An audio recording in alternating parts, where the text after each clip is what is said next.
906 Outdoors is brought to you by Cooking Wild Seasonings. Make it fresh, make it yours. The UP is full of great places to visit. We'll take a trip to Whitefish Point and check out the Great Lakes Shipwreck Museum. Fully loaded with only 11-foot 6-inch freeboard, it left Superior, Wisconsin, November 9th, 1975, on a clear fall day. And we'll take a trip to Drummond Island for a look at Puddingstones. It's called a black puddingstone or even a white puddingstone or Puddingstones. 9 million acres of forest, 1,700 miles of continuous shoreline, 4,300 lakes, 12,000 miles of streams, more than 300 waterfalls, 15 counties, 2 time zones, and 1 area code. Welcome to the Upper Peninsula. Welcome to 906 Outdoors.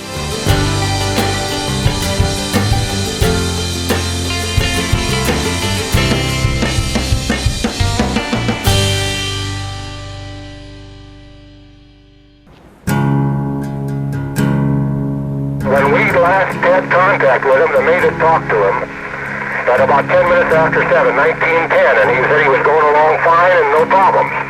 At what time was the last time that you had any cause or that you noticed that you had the Fitzgerald in front of you, over? The last time I talked with him, he said he was holding his own, and that's the last time I lost contact after that.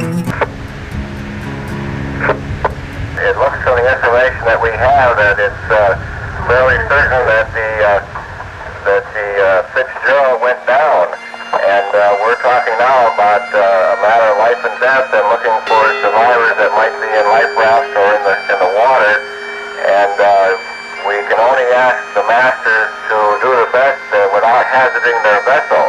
So the vessel you're searching for is the Edmund Fitzgerald. Well, I'll go back and take a look, but God, I'm afraid that I'm going to take a hell of a beating out there on it, and just... Yeah, do you realize what the conditions are out there?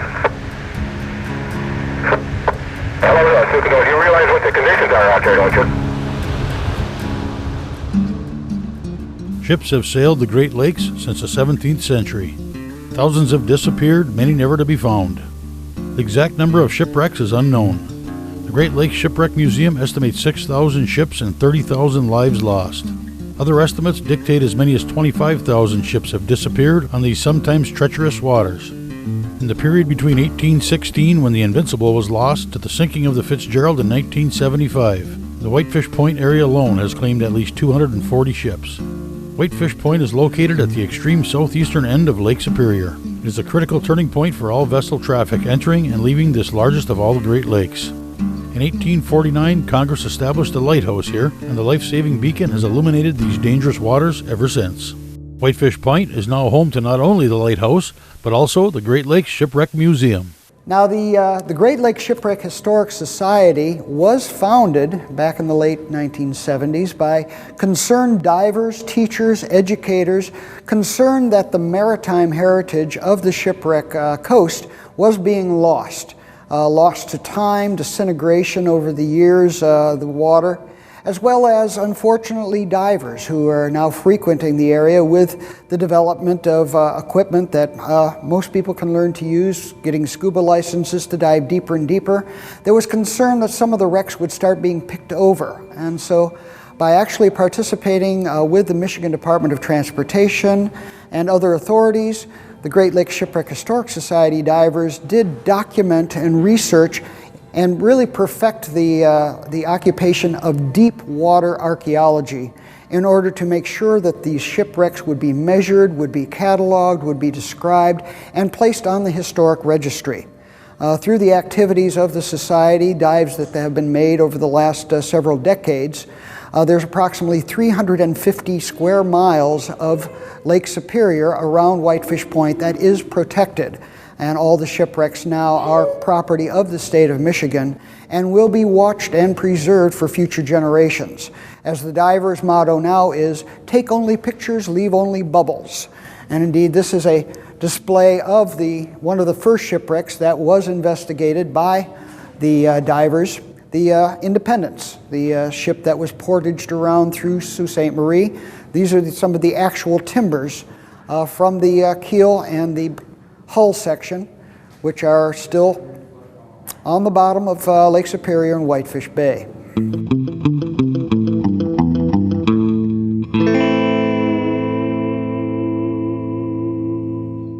906 Outdoors is brought to you by Race Driven, your source for premier power sports products.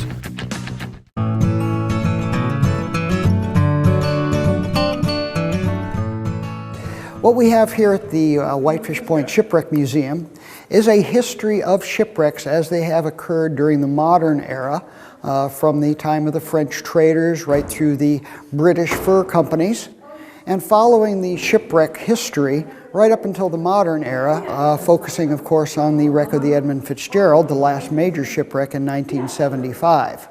First explorers were the French explorers setting up the fur trade, bringing in trade goods such as metal knives, axes, gunpowder, and weapons to replace the stone implements, flint arrowheads, stone axes. A trade system was set up, and that trade was really the key to expansion on the Great Lakes ever since. Primarily looking for furs, trading the furs for trade goods, metal goods coming from Europe. Now, the first European shipwreck was the Invincible, a British ship built in 1802 in Sault Ste. Marie, Michigan. The Invincible was a freighter, and it was being used in 1816 to bring troops back from Fort William, otherwise known as Thunder Bay, Ontario. And it wrecked off Whitefish Point. That was basically the first charted shipwreck. Now, even though we have good authority exactly where the shipwreck happened with regards to the point, erosion over the last 200 years has made the exact location of the Invincible still a mystery. The Independence was the first steamship to actually brave the Northern Sea, or the freshwater Sea of Superior. Originally it was built for ocean travel, but the engine just wasn't up for it, so it was modified and then brought up to Lake Superior by actually transporting it on land from the lower lakes, bypassing the rapids of the St. Mary's River, moving the ship through the town of Sault Ste. Marie on log rollers, a process that took 6 weeks for them to eventually then be able to launch the ship on Lake Superior. Unfortunately, by 1853, the engine itself proved unreliable, as there was a large explosion on board of the boiler which sent it to the bottom. Early days of diving, of course, were the hard hat divers. These gentlemen would be the ones who would jump off the ship with all these weights and lead weights, relying upon the people on the top to completely supply them with the air that they would need during their working down at the bottom. But indeed, they did do this job for many, many years, keeping the sea lanes open up here on our freshwater sea that shipping can continue to move through.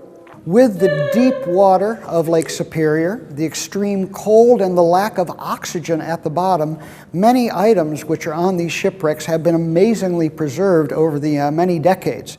Some shipwrecks that are over 100 years old reveal cargo that is completely intact. Also are amazingly preserved the glassware and the porcelainware, as these ships at the Great Death would settle to the bottom and basically were immune to the storms and the seas raging hundreds of feet above, so that much of the items on the ships do remain intact as they had been the day they actually sunk. And again, as we're progressing through time here, we're getting to more and more modern ships, which unfortunately still had problems getting around through the rough seas of Whitefish Point. Particular note here, the Samuel Mather. This ship was hauling grain, and as such, when it sank, it didn't plunge to the bottom, it settled to the bottom, grain being so much lighter. And I think that accounts for the fact that this fine glassware survived a cataclysmic shipwreck at the surface and a sinking down into 185 feet of water. Preserved the way Superior preserves everything, with no oxygen and extremely low temperatures way down beneath the surface. The Myron, one of the more unfortunate stories. The ship went down in Whitefish Bay. The captain of the ship, following time-honored procedures of nautical history, made sure that his entire crew was in the lifeboats and they got free from the ship. He stayed with the ship up in the pilot house. When the ship actually sank, the pilot house got blown off the deck with him in it. He clung to the roof of the pilot house, floating for approximately 20 hours before he was picked up and fished out of the water. Unfortunately, the fate of his crew was less successful. In the lifeboat, they got stranded in an ice floe, and indeed they were not found until the following spring. They had all perished of hypothermia, frozen in their lifeboats before successfully reaching the shore. Getting more toward a modern era, the Superior City, that was a collision. One ship ramming into another ship in the narrow passage off Whitefish with a tremendous loss of life in the early 1920s. Fog often contributed to the danger of the shipwreck coast. You can get a pea soup fog bank at the middle of an August afternoon. The John B. Cowell was another ship that succumbed to the fog and high speed, again being rammed by another ship, the Isaac Scott, putting a large hole in the side. It was sunk in 215 feet of water with a loss of 14 crewmen. The last three major ships to go down, the Carl D. Bradley on northern Lake Michigan, the Daniel Morrell breaking apart in Lake Huron. Stories quite similar, where the ships would break up in heavy seas. 2 parts separating, crews being thrown into the cold waters. All of these artifacts now are property of the state of Michigan, and we will preserve them here in our museum so that future generations can understand the tremendous sacrifices and struggles that it took for our country to go from a fledgling nation in 1800 to becoming a world power only about 125 years later. The movement of iron ore, coal, the raw materials, as well as then the food and the medical supplies that needed to be brought up to support communities such as Munising, Marquette, the Keweenaw Peninsula, Ashland, Superior, Wisconsin, Duluth, and the Arrowhead of Minnesota. They supplied the raw materials. The country supplied the food and equipment they needed to do their jobs. The ships were the necessary connection between the two that even today are hauling thousands and thousands of tons of product up and down the Great Lakes to keep the industries of the United States and indeed the entire world running with natural resources coming from the Superior Basin.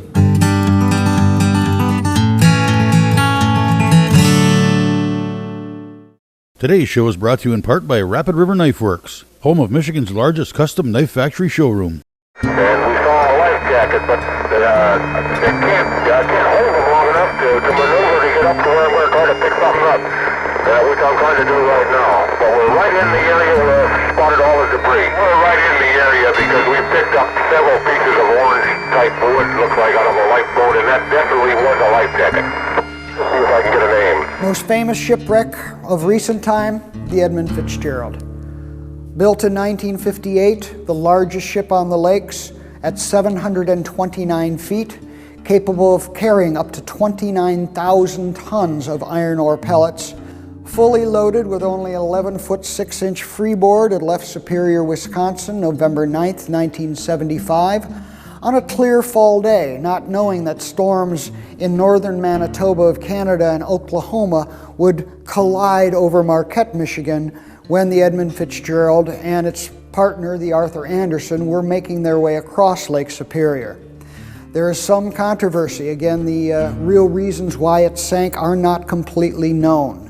There are theories that the ship got too close to a set of shoals north of Caribou Island, where the water is 36 foot deep.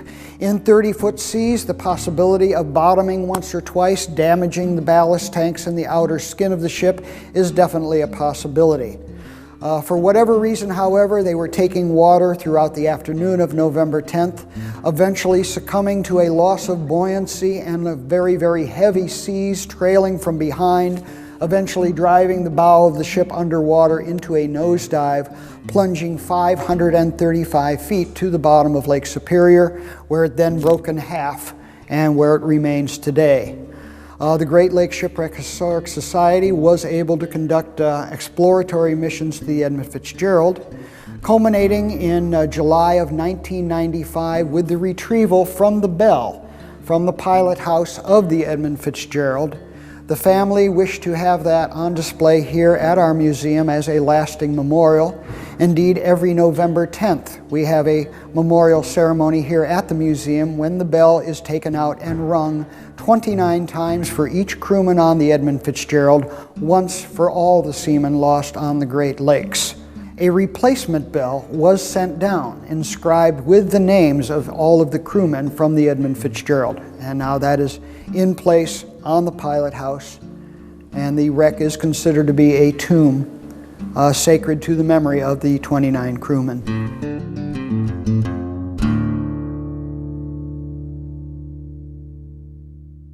And so the centerpiece of the museum is the second order Fresnel lens, which originally was in place on top of the White Shoal Light, approximately 20 miles west of the Mackinac Bridge at the northern end of Lake Michigan.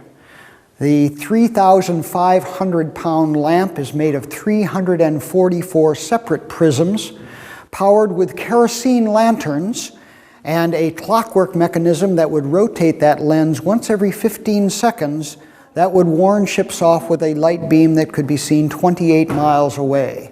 However, the lamp keeper did still have to go up every 2 hours and 18 minutes to rewind the mechanism to make sure that the lamp would continue turning all through the night. I would like to tell you about the Fresnel lens. What I think is amazing is one lamp inside this lens. The lamp had to correspond to the size of the lens, and this is a large fourth order. These were made and invented in France by Augustin Fresnel. This lens has 3 bullseyes, and the bullseye is the key. Each piece of this lens is made to reflect and refract the light into the bullseye and then magnify it. One just small lamp inside this lens would end up producing a light equal to 300,000 candles. Then as it turned, it had a bright beam of light and then a void till the next bullseye and a bright beam of light, and then a void till the third bullseye. So as it rotated, then it had a flashing effect. Then each light had its own sequence. There were so many seconds you'd see the beam of light, so many seconds a void till the next beam of light. The sequence could be noted on the charts, and then the ships could keep track of where they were by the sequence of the light. To power this, they didn't have electricity or motors, and sure enough, he got this to rotate with chains and weights. The weights would bring the chains down, and this all turned. It sat in a trough of mercury here. The mercury acted like a bearing. It kept it level and friction-free. So friction-free, the keeper could just push that with his fingertips. The chains and weights came down this off-center tube. The keeper would then be up here, called the lantern room. And there was a wheel with a handle, and he'd just crank them up like that. Every 2.5 hours approximately, he had to do this. So the rules said he had to light the light at dusk, keep it lit through the night, through the dawn, and then he had to clean it, fill it with fuel, and he could sleep.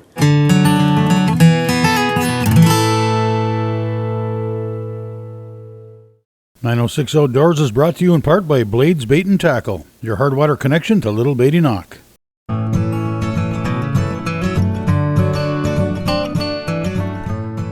On a recent trip to Drummond Island, we ran across a unique-looking rock, which turned out to be a pudding stone. When the English were here on the island, they used these stones. They would empty their ballast stones out of their boats and put these stones in to take back and sell in England. And it was like their suet puddings. What's a pudding stone? We made a quick stop at North Haven Gifts on the island to find out. What I have here in my hands is a pudding stone, or a quartz jasper conglomerate. They were named by the British, or at least that's the story, in about 1815 on St. Joseph Island, and the British believe they looked like boiled suet pudding with berries. So that's how they get their name. This is what they classify as a white one locally, okay? This one here is a black one, or a Golgonda tillite. It's called a black pudding stone, or even a white pudding stone, or pudding stones. They're just names that somebody invented. The official name is Golgonda tillite, and this one here, the white one, is a quartz jasper conglomerate. Here at North Haven Gifts, we make all kinds of stuff from pudding stone. Night lights, we make bookends, door pulls, coasters, trivets. We make all kinds of jewelry. This is a prototype piece. It's done with sterling silver. This knife that you see right here, the steel was made in Colorado. We're only the stone people. The stone is from pudding stone. We make these in both white and black. The sheath's made by an Amish gentleman in Flint, Michigan. A trapper folding knife, two-bladed folding knife.